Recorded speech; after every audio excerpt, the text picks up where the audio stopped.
Alright, so I did a little shopping spree at Samsung and got myself a few treats, including the Galaxy Buds 2, which we'll be checking out in a future video, but in this video, we're going to focus on what is essentially my new daily driver, the brand new Samsung Galaxy Z Fold 5, and of course I had to get the starter kit with that. Okay, so let's grab my trusty knife and get unboxing.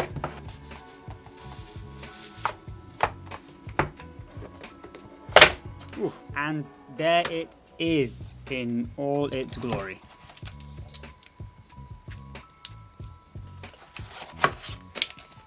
Alright, let's just get all the boring bits out of the way. You've got your paperwork, a SIM ejector tool, and what is a pretty standard USB-C to USB-C cable. Now let's get back to the main player here. I got the Z Fold 5 in what they're calling cream, but it also comes in an icy blue and phantom black. However, side note, I had a look at the icy blue in store and it looked a little bit too purple for me. I like this color the most, it's just a bit more fresh. But that doesn't really matter anyway because we both know I'll be slapping a case on it right after this video. On the inside you've got a 7.6 120Hz AMOLED display, and on the outside is a rather narrow 6.2 inch AMOLED display. Ooh, it closes with a nice firm hinge and a satisfying snap. Alright, so you've got your Samsung logo on the spine of the phone, I guess. At the bottom you've got a microphone, a USB-C charging port and a speaker.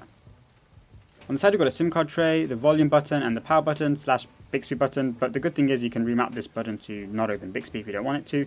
And on the top you have what seems to be some additional microphones, probably to help you with noise cancellation, and a second stereo speaker. The back is really nice, matte glass to hide your grimy fingerprints. It houses the flashlight, the 12 megapixel ultra-wide camera, the main 50 megapixel OIS camera, and a third telephoto lens.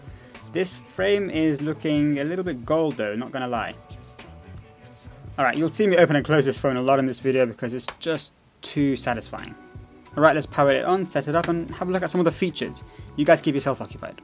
And here it is in all its 23.1 by 9, odd super narrow aspect ratio, but then bam, it continues on this gorgeous but also pretty much square inside display.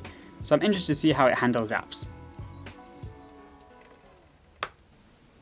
Alright, let's open up some YouTube for some self-promotion, and there's the magic right there. Let's get it into a full display mode to properly, experience that foldable display. By default, the apps don't continue playing on the cover display, but I've meddled around with the settings already to allow some of the apps to continue when I close the phone, but we'll talk more about the features in the review. Apart from the video consumption, foldables are also great for reading. I don't think I'd ever want to read an article on the front display, but obviously when you open it, it's probably bigger than any Kindle you would buy. However, this narrow display does need some getting used to, especially when typing, and I think for my fat fingers at least, it's a little bit cramped. But then of course, bam, you can just use the inner display if you want.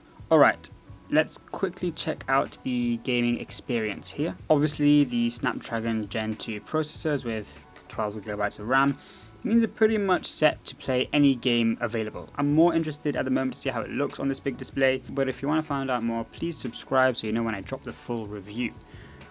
Alright, let's move on to the 90/100 starter kit. This comes with a 25-watt super fast charger. Pretty standard, nothing too crazy. However, more importantly, it comes with the S Pen case, and this is what really makes you kind of be able to use this phone to its full potential. Because of the odd design of the phone, the front display guard has these stick tabs to help it stay in place. But the back part of the case just snaps on like that.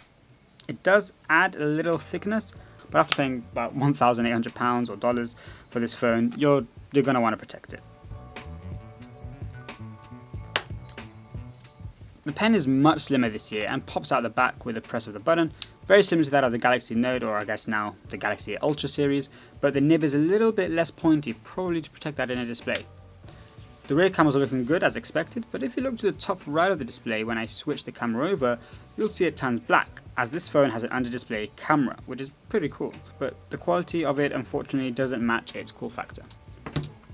Alright, let's give this S Pen a go, and nope, doesn't work on the front display.